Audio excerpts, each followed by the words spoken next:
भगवान बुद्ध के जीवन को थोड़ा याद कीजिए। तो बोध गया जो गए होंगे तो आपने देखा होगा बोधि वृक्ष के बगल में नदी है, पोखर। पोखर में सांप वाला सीन बना हुआ है, बीच में उसमें बुद्ध की प्रतिमा है। कहा जाता है कि जिस समय वो सिद्धार्थ राजकुमार थे और संसार के पीड़ा को अनुभव करके संसार में सुख भी कोई चीज होता है उसकी खोज में उन्होंने निकला, अशांति से पीड़ित होकर के शांति की खोज में निकला, विषाद से पीड़ित होकर के आनंद की खोज में निकला, तो उसको भटकाने वाले बहुत लोग मिले। विषय भोग में तो भटकाने वाले उनके माता पिता, जैसे ही कहा जाता है कि बचपन में जब उनके छठी संस्कार में कोई योगी महात्मा आए और उनको दिखाया गया कि इनका भविष्य क्या है, उस योगी महात्मा ने कहा कि ये इस धरती का सम्राट बनेगा। लेकिन सम्राट दो तरीके से बनेगा, यदि भोग के मार्ग में चलेगा तो राजा बन करके, चक्रवर्ती बन करके इस धरती का राज भोगेगा, या नहीं तो यदि साधु बन गया तो पूरे दुनिया का दिल जीत करके दुनिया के दिलों पर राज करेगा, ऐसा सम्राट बनेगा। ये दो बात का। यदि सांसारिक मार्ग में चला तो साम्राज्य स्थापित करेगा, और यदि अध्यात्म मार्ग को इन्होंने चुन लिया तो फिर लोगों के दिल दिमाग हर चीज पे ये राज करेगा। फिर इसके राज के लिए जमीन की आवश्यकता नहीं पड़ेगी, सारे सीमा को लांघ जाएगा और धर्म क्षेत्र का सम्राट बन जाएगा। राजा का एकलौता बेटा होने के कारण राजा को डर लगा कि एकलौता बेटा है, साधु बन गया तो बड़ा मुश्किल है। वो हम लोग भी इसके भुक्तभोगी हैं, क्योंकि दुनिया के जितने माता पिता होते हैं उसके दृष्टि में साधु होना तो अच्छी बात है, साधु होना चाहिए, सब चाहते हैं, लेकिन मेरा बेटा साधु नहीं होना चाहिए। तो सब यही सोच लेंगे कि मेरा बेटा साधु नहीं होना चाहिए, तो साधु आकाश से बन करके टपकेगा क्या? कहां से आएगा? भगत सिंह होना चाहिए, सब चाहता है, लेकिन मेरा बेटा भगत सिंह नहीं होना चाहिए। चंद्रशेखर आजाद बहुत अच्छा है, होना चाहिए, लेकिन मेरा बेटा चंद्रशेखर आजाद नहीं होना चाहिए। तब ऐसी मानसिकता लोगों की होती है। हम लोग भी जब साधु मार्ग में आने की कोशिश किए तो माता पिता काफी रोते थे, हालांकि समझाने के बाद 1-2 साल समझाते समझाते समझ गए। तो इस चीज को हम लोग जानते हैं कि जब साधु बनने के मार्ग में कोई साधु चलता है तो सबसे बड़ी समस्या उनके परिवार के लोग पहले बनते हैं। तो जैसे ही राजा शुद्धोधन जो सिद्धार्थ के पिता थे, उनको पता चला कि यह सम्राट बनेगा, यदि भोग के मार्ग में चला तो पूरी धरती पर राज करेगा, और अध्यात्म के मार्ग पर चला तो पूरी मानवता के दिल पर राज करेगा। राजा को लगा कि एकलौता बेटा है, और यदि कहीं आध्यात्मिक व्यक्ति बन गया तो फिर मेरा राजपाट कौन चलाएगा। तो इसके लिए बचपन अवस्था से ही उस कोमल चित्त पर विषयों की विलासिता का इतना अंबाड़ लगा दिया गया। कहा जाता है कि उसके सामने दुनिया में बहकने वाले जितने भी विषयी पदार्थ हो सकते हैं, नाच, सिनेमा, तमाशा, जुआ, वेश्यावृत्ति, फलाना चिलाना, जितना मैंने जिसको आप खराब से खराब चीज कह सकते हैं, सिद्धार्थ का चित्त अध्यात्म के तरफ न लगे, आत्मा के तरफ न मुड़े, संसारिकता के तरफ से उसकी विरक्ति भाव न जगे, इसके लिए उनके पिता ने ऐसी ऐसी कुव्यवस्था की जिसका वर्णन मुंह से करना बेकार है। समझ लीजिए, केवल बोलने की आवश्यकता नहीं। दिन रात सिद्धार्थ को पढ़ाना लिखाना छोड़वा करके बस नाच देखो, सिनेमा देखो। मैंने उस समय की जो सिनेमा की व्यवस्था होगी वह मैंने विषय विलासिता के रंग में उनको रंग देना चाहते थे, ताकि उनका चित्त संसार की वास्तविकता को न समझ सके, उनके अंदर जो विरक्ति की आग धधक रही हो, विरक्ति की आग बुझ जाए। इसके लिए उनके पिता उनको भोग और विषय के एकदम घोर गड्ढे में धकेल दिया। तो एक तो वो विषय मार्ग की तरफ बह के, तो उसका जीवन संगीत कैसे बनेगा? जीवन आनंद से कैसे भरेगा, जीवन सुख और शांति से कैसे भरेगा। और उस भोग के गड्ढे से जब उसका संस्कार निकाल करके लाया और योग की तरफ वो मुड़ गए, राजपाट को छोड़ करके आधी रात में जब वो निकल गए घर से, तब अब दूसरा गड्ढा तैयार है उलझाने वाला से। जब सत्य की खोज में, धर्म की खोज में, ज्ञान की खोज में, भक्ति की खोज में अपना घर छोड़ करके निकले, तो यह मत समझिए कि केवल विषय भोग में भटकाने वाले ही पदार्थ हैं संसार में। धर्म के क्षेत्र में जब आप आएंगे तो वहां भी भटकाने वाले बहुत सारे लोग हैं। योग के नाम पर, धर्म के नाम पर इतने कर्मकांडों के जाल में उलझाएगा ना कि आदमी को लगेगा कि धार्मिक न होते तो ही अच्छा होता।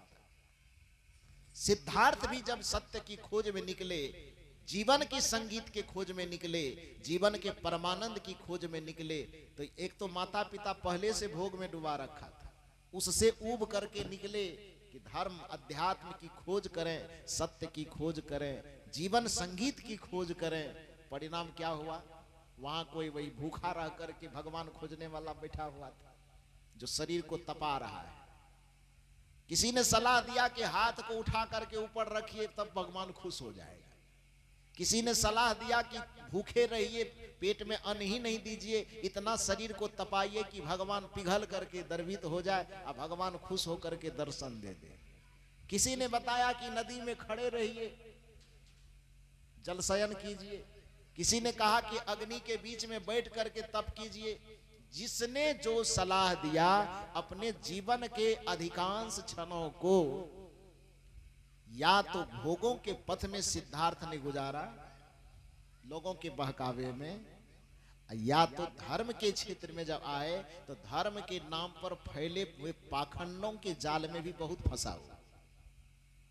धर्म के नाम पर फैले, योग के नाम पर फैले कर्मकांडों के जाल में उलझ करके, हठ योगों के जाल में उलझ करके सिद्धार्थ के जीवन का अधिकांश समय बर्बाद हो गया। संजोग की बात, जीवन के आखिरी क्षण में जब महसूस, बुद्ध की एक खासियत यह थी, अच्छाई कही, और प्रत्येक व्यक्ति को इस अच्छाई को अपनाना चाहिए।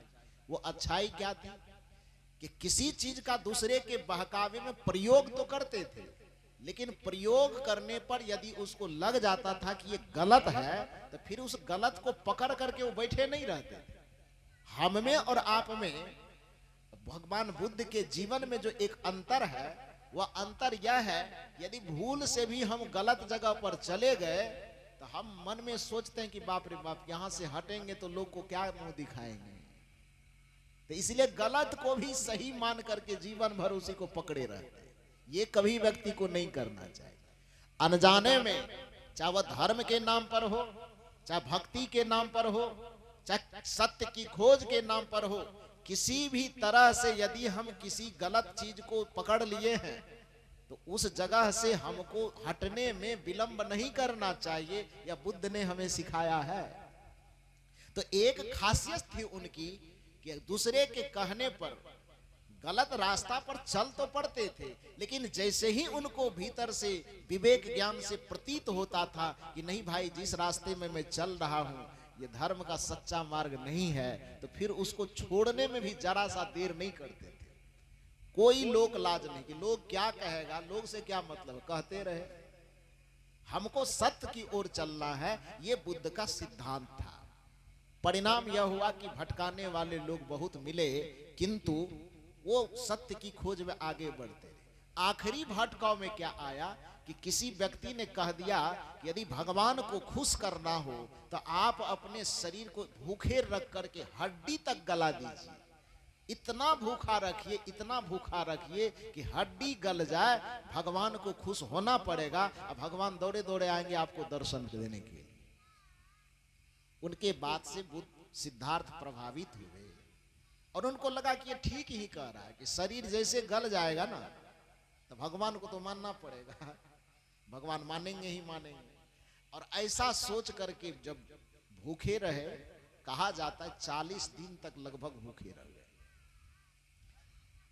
तो स्वाभाविक है कि इतना दिन तक आदमी भूखा रहेगा तो सांस भी लेने का साहस बचेगा उसमें? सांस लेने का साहस बचेगा? नहीं बच पाएगा। वो किसी तरह से खड़े हो पाते थे।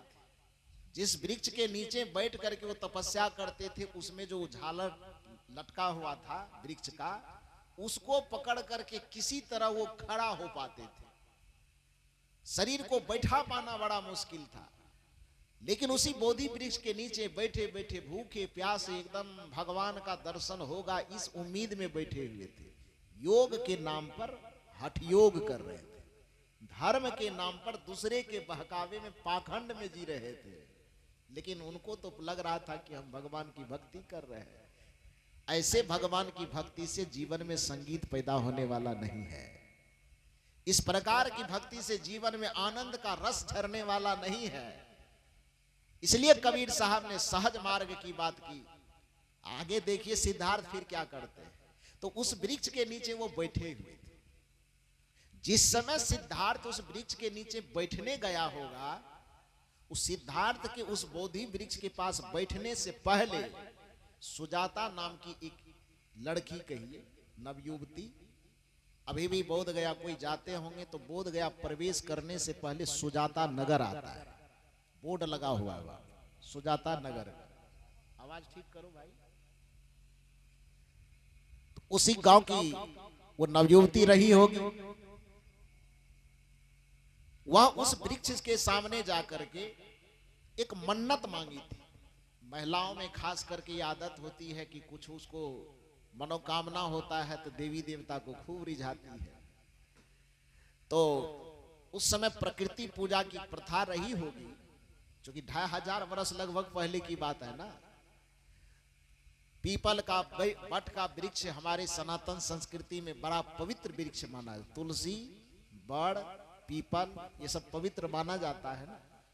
तो सुजाता के घर से वो जो जहां पर बुद्ध जी तपस्या करते थे, जिस बोधि वृक्ष के नजदीक में, जो पीपल के वृक्ष में के नीचे बैठ करके, तो सुजाता के घर से बहुत नजदीक पड़ता होगा। तो सुजाता अपने मन की कुछ कामना लेकर के उस पीपल वृक्ष के सामने जा करके उस वृक्ष से कहते कि हे वृक्ष देवता, हमारे मन की ये कामना है, यदि हमारे मन की यह कामना पूरी हो गई तो आपको हम मनोकामना पूर्ण होने के बाद खीर का भोज करेंगे, माने खीर का प्रसाद खिलाएंगे। ये उस वृक्ष के नीचे जो सिद्धार्थ बैठने गए होंगे तपस्या करने, उससे पहले सुजाता वहां पर अपनी मनोकामना प्रकट की कि हे वृक्ष देवता, यदि हमारी कोई जो भी मनोकामना उसकी होगी, ये मनोकामना पूरी हो जाएगी तो आपको हम खीर का प्रसाद चढ़ाएंगे। अब सुजाता तो अपनी मनोकामना मांग के चली गई होगी। उसी बीच में सिद्धार्थ वहां आकर के बैठ करके तपस्या करने लगे होंगे।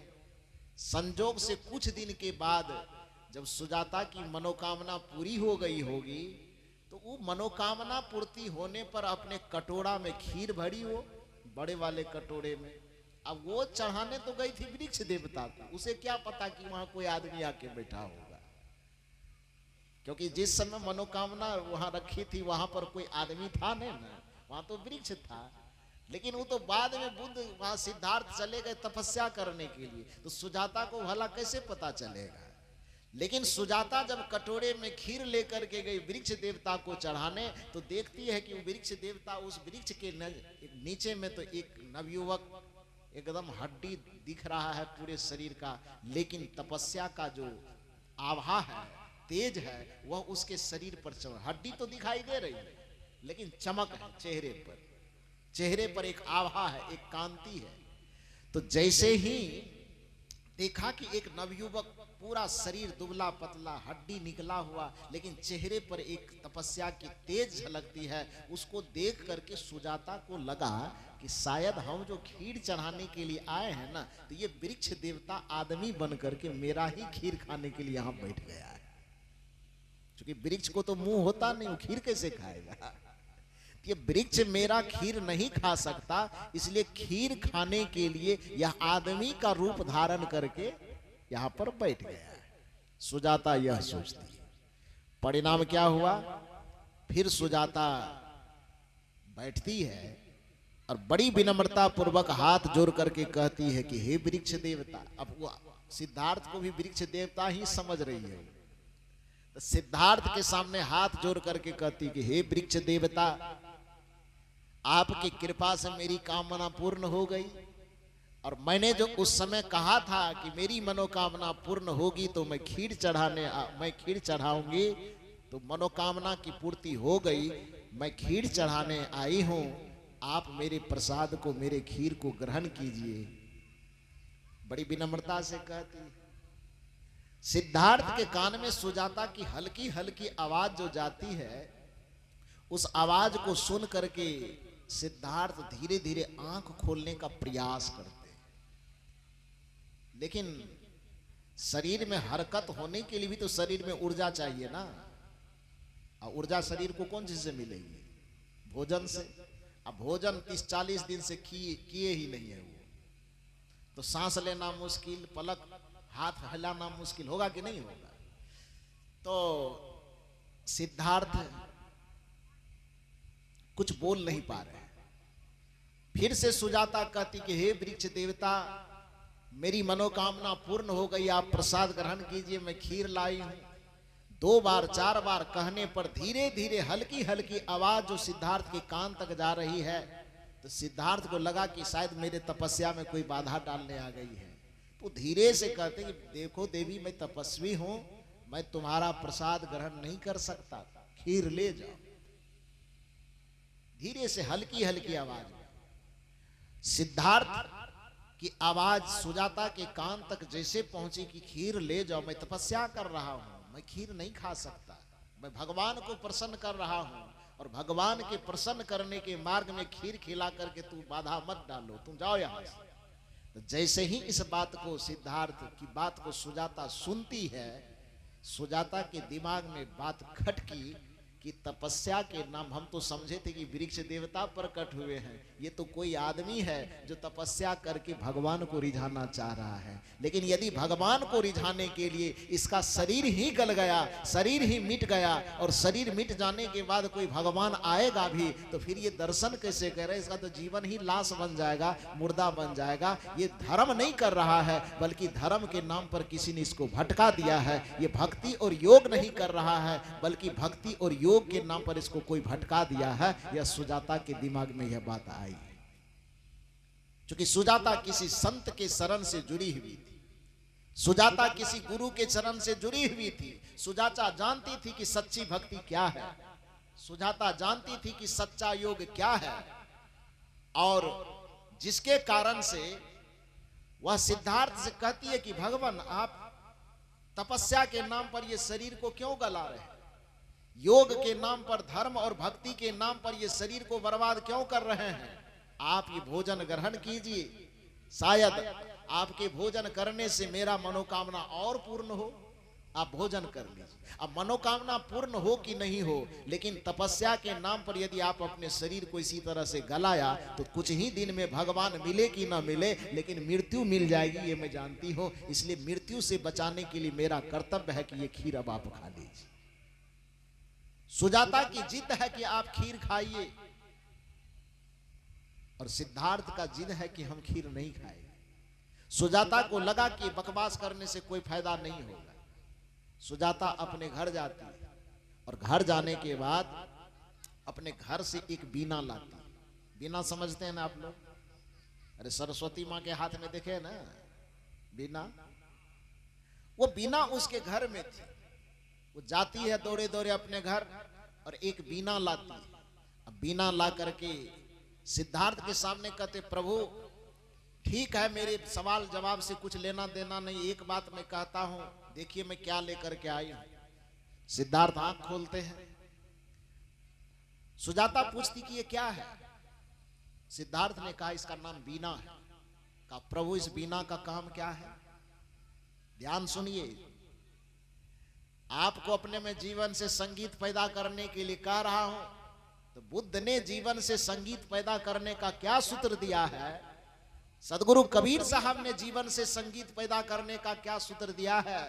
सदगुरु कबीर साहब ने, भगवान बुद्ध ने, भगवान महावीर ने, स्वामी विवेकानंद ने, रविदास जी महाराज ने, गुरु नानक देव ने, दादू साहब ने, दरिया साहब ने, पलटू साहब ने, जगजीवन साहब ने, संत विचारधारा की इस गंगोत्री में नहाने वाले जितने संत हुए, उन सभी संतों ने अपने जीवन से संगीत पैदा करने वाले कौन कौन सा सूत्र दिए हैं, उन सूत्र को समझने का प्रयास कीजिए। सिद्धार्थ ने कहा ये बीना है। सुजाता प्रश्न करती है, प्रभु ये बताइए इस बीना का काम क्या है। सिद्धार्थ ने कहा बीना का काम है संगीत पैदा करना। बीना संगीत ही नहीं पैदा करेगी, का इस बीना का काम है संगीत पैदा करना। सुजाता पूछती है, क्या प्रभु बेशक ये बीना संगीत ही पैदा करेगी। सिद्धार्थ कहते हैं बीना का काम ही है संगीत पैदा करना। अब कोई पूछे कि सूर्य से रोशनी पैदा होगी, अरे सूर्य का काम ही रोशनी पैदा करना है। कोई कहे पूछे कि फूल से सुगंध पैदा होगा, अरे फूल का काम ही है सुगंध पैदा करना। कोई कहे कि अग्नि से गर्मी मिलेगी, तो अग्नि का धर्म ही है गर्मी को पैदा करना। उसी तरह से बीना यदि है तो उस बीना का काम संगीत पैदा करना है। ये सिद्धार्थ ने सुनाया सुजाता को। सुजाता कहती है तो ठीक है, संगीत पैदा होगी तो दिखाइए जरा सा। का इसको संगीत कैसे पैदा करें। सिद्धार्थ ने कहा कि डोरी को कसिए। तो उस बीना में 3 तार लगे हुए थे, ध्यान से सुनिए। कितने तार लगे थे? 3 तार लगे थे। उस बीना के तीनों तार में कहा प्रभु इससे संगीत पैदा करने के लिए क्या करना होगा। कहा इस रस्सी में कुछ कसाव ढिलाव करना होगा। तो सुजाता उसमें से पहले वाले रस्सी को, हालांकि अब बीना का स्थान हमारा बेंजो ले लिया है, पीछे में हमारे बेंजो मास्टर साहब बजा रहे हैं, तो वो भी जब उस टिडिंग टडिंग जो भी आवाज निकालते होंगे, तो आवाज निकालने से पहले उसको कसते हैं कि नहीं कसते? कसते हैं ना।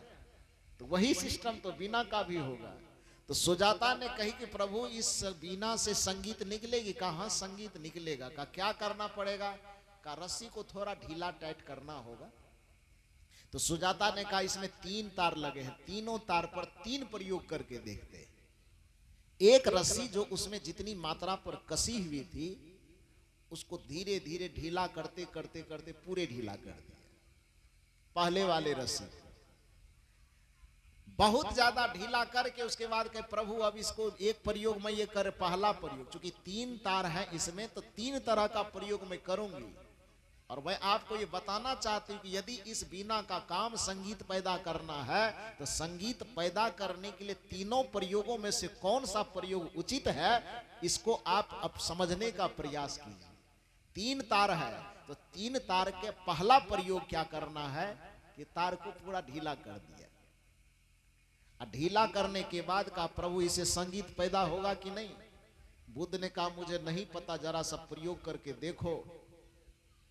सुजाता उस पर तार को ढीला करके उंगली छेड़ती है। संगीत पैदा होगी कि नहीं होगी? बोलो पीछे से आप लोग। रस्सी को, तार को ढीला करके उंगली उस पर छेड़ा जाएगा, संगीत पैदा होगी कि नहीं होगी? संगीत पैदा होगी कि उंगली झूला झूलेगा उस पे? बेंजो वाले साहब आप बताइए, झूला झूलेगा ना उंगली? संगीत पैदा नहीं है, झूला झूलने लगा। सिद्धार्थ जो आंख बंद करके बैठे हुए थे, सिद्धार्थ की आंखें 25% आंखें खुल गई। ध्यान दीजिए, सिद्धार्थ की आंखें 25% खुलती है, 75% अभी भी बंद है। सुजाता ने कहा प्रभु आपने कहा था कि बीना संगीत पैदा करती है, लेकिन एक रस्सी एक प्रयोग तो पार कर गया, संगीत पैदा नहीं हुई। सिद्धार्थ ने कहा दूसरा पर प्रयोग करो। दूसरा पर प्रयोग करने के लिए सुजाता करती क्या कि दूसरा वाला तार को क्या करें। सिद्धार्थ जी ने कहा कि आप जो करना चाहती करो। सुजाता उसको कसना शुरू की। पहले वाले को ढीला किया और दूसरे वाले को धीरे धीरे कसना शुरू किया। कसते कसते कसते कसते कसते कसते जितनी सीमा तक उसको कसना चाहिए उस सीमा से ज्यादा कस दिया, हद से ज्यादा कहिए, सीमा से पार कसाव दे दिया उसने। अब सीमा से पार कसाव दे देने के बाद सुजाता पूछती है प्रभु अब उंगली छेड़ा जाए। सिद्धार्थ ने कहा कि छेड़िए। और जैसे ही हद से ज्यादा उस तार को कस करके उस पर उंगली छेड़ती है, तार का क्या दशा होगा? आप बताइए ना, पीछे से हो टूट जाएगा। हाँ टूट जाएगा। जैसे ही सीमा से ज्यादा कसने के बाद उस पर उंगली छेड़ी गई, अत्यधिक कसाव के कारण तार टूट गया। अब भगवान बुद्ध की जो आंखें थी वो 50% से ज्यादा 80% खुल गई। चौंक करके उन्होंने देखा कि ये क्या है। क्योंकि जगे हुए चेतना वाले व्यक्ति के लिए इशारा काफी होता है। कहावत है ना, इंसान के लिए इशारा काफी होता है। जिसकी चेतना सजग होती है, सुबह के सत्र में भी मैंने कहा था कि शिक्षा अलग चीज है, सजगता अलग चीज है, एजुकेशन अलग चीज है, अवेयरनेस अलग चीज है, बुद्धि अलग चीज है, ज्ञान अलग चीज है। खैर ये अलग विश्लेषण का विषय है। तो मैंने कहा चूंकि सिद्धार्थ की चेतना पहले से सजग थी, इसलिए उस सजग चेतना को समझाने के लिए 25 घंटा का प्रवचन की आवश्यकता नहीं थी। जैसे रत्नाकर की चेतना सजग थी तो एक वाक्य काफी हो गया कि सोचो साथ क्या जाएगा। अंगुलीमाल के लिए चेतना चूंकि सजग थी तो बुद्ध का एक वचन काफी हो गया, मैं तो ठहर गया, तुम कब ठहरोगे। इतना प्रवचन उसके जीवन को बदलने के लिए काफी था।